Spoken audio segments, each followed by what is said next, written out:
Hi hello friends എല്ലാവർക്കും advocate അഞ്ജലിയുടെ ഏറ്റവും പുതിയ പ്രൊമോയുടെ വിശേഷങ്ങളിലേക്ക് സ്വാഗതം കേട്ടോ. അപ്പോൾ നല്ലൊരു അടിപൊളി പ്രൊമോ തന്നെയാണ് കേട്ടോ ഇന്ന് വന്നിട്ടുള്ളത്.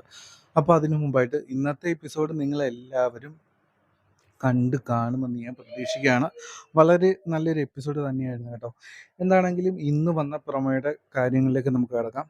അപ്പോൾ ഇന്ന് വന്ന പ്രൊമോയിൽ ആദ്യം കാട്ടിയ സീൻ നമ്മളെ കുറച്ച് നല്ല രീതിയിൽ ആശങ്കപ്പെടുത്തുന്നുണ്ട് കേട്ടോ.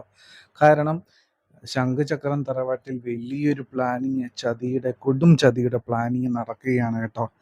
രാഘവനുണ്ണി വൈഫിനെയും അതുപോലെ അനുപമയും ഒക്കെ വിളിച്ചിട്ട് രഹസ്യമായിട്ട് പറയുകയാണ്, നമ്മൾ 4 പേരല്ലാതെ വേറൊരാൾ ഇതറിയരുത്.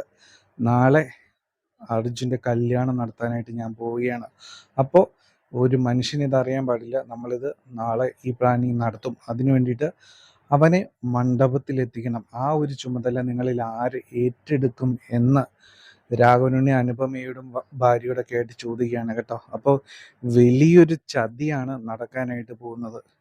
കാരണം രാഘവനുണ്ണിക്കറിയാം, ഒരിക്കലും അർജുൻ്റെ അറിവോടോ സമ്മതത്തോടെയോ കൂടിയിട്ട് ഒരിക്കലും മണ്ഡപത്തിലേക്ക് എത്തുവാനോ കാവ്യയുടെ കഴുത്തിൽ താലി കെട്ടുവാനോ അർജുൻ പോകുന്നില്ല.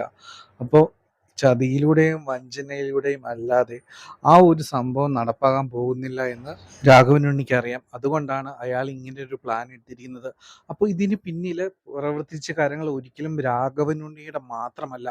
ഈ ഒരു ഐഡിയ പറഞ്ഞു കൊടുത്തിട്ടുള്ളത് ഉറപ്പായും കാവ്യയും അതുപോലെ തന്നെ കുറുപ്പും കാർത്തികൊക്കെ ആയിരിക്കും കേട്ടോ. എന്താണെങ്കിലും നമ്മുടെ അർജുൻ ഈ ചതിയിൽ വീഴുവോ, എന്താണ് സംഭവിക്കാൻ പോകുന്നത് എന്ന് നമുക്കറിയില്ല. ഏത് തന്ത്രം ഉപയോഗിച്ചിട്ടാണ് അർജുനെ മണ്ഡപത്തിലേക്ക് എത്തിക്കാനുള്ള പരിപാടികളൊക്കെ നടക്കാൻ പോകുന്നത് എന്നറിയില്ല. എന്താണെങ്കിലും നമുക്കൊരു കുറച്ച് ആശങ്കകളുണ്ട് കേട്ടോ അത് കാണുമ്പോൾ. എന്താണെങ്കിലും നാളെ എന്തെങ്കിലുമൊക്കെ സംഭവിക്കും കേട്ടോ. കാരണം അർജുന് ഈ തന്ത്രം മനസ്സിലാകുമോ, അർജുൻ എങ്ങനെയായിരിക്കും ഇതിനെ നേരിടാൻ പോകുന്നത് എന്നൊന്നും നമുക്കറിയില്ല. ഒന്ന് കാത്തിരുന്ന് കാണേണ്ടി വരും. എന്താണെങ്കിലും രണ്ടാമത് പ്രൊമോയിൽ കാട്ടിയ സീനും നമ്മളെ കുറച്ച് ആശങ്കപ്പെടുത്തുന്നത് തന്നെയായിരുന്നു കേട്ടോ. നമുക്കറിയാം, ഇന്ന് കാർത്തിക്കും കൂട്ടുകാരും കൂടിയിട്ട് പത്മ പുറത്തു പോകുന്ന സമയം നോക്കി പൊക്കിക്കൊണ്ട് വരാം എന്നൊരു പ്ലാൻ ഇട്ടിട്ടുണ്ടായിരുന്നു.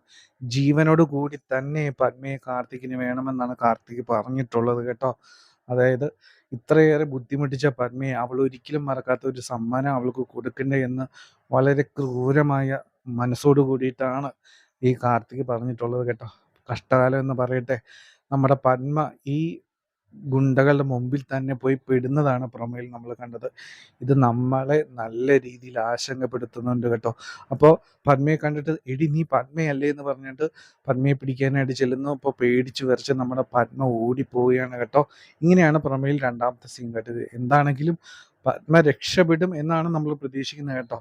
പക്ഷെ എന്തൊക്കെ പറഞ്ഞാലും നമ്മൾ ഏറ്റവും കൂടുതൽ ആശങ്ക ഉണ്ടാക്കുന്നത് നാളെ അർജുനെ മണ്ഡപത്തിൽ എത്തിക്കുവാൻ വേണ്ടിയിട്ട് കുറേ ദുഷ്ടക്കൂട്ടങ്ങൾ ഒരുക്കുന്ന ചതിക്കുഴിയെ പറ്റി തന്നെയാണ് കേട്ടോ. എന്താണെങ്കിലും നമ്മുടെ ചാനൽ ആദ്യമായിട്ട് കാണുന്നവർ സപ്പോർട്ട് ചെയ്യുക കേട്ടോ. അപ്പോൾ നാളത്തെ എപ്പിസോഡിന് വേണ്ടിയിട്ട് നിങ്ങൾ എല്ലാവരും കാത്തിരിക്കുക. ആദ്യമായിട്ട് കാണുന്നവർ നമ്മുടെ ചാനൽ ഒന്ന് സപ്പോർട്ട് ചെയ്ത് ഒന്ന് സബ്സ്ക്രൈബ് ചെയ്യുകയാണെങ്കിൽ വളരെ ഉപകാരമായിരുന്നു. എന്താണെങ്കിലും കാത്തിരിക്കുക. Take care. Bye bye. ശുഭരാത്രി.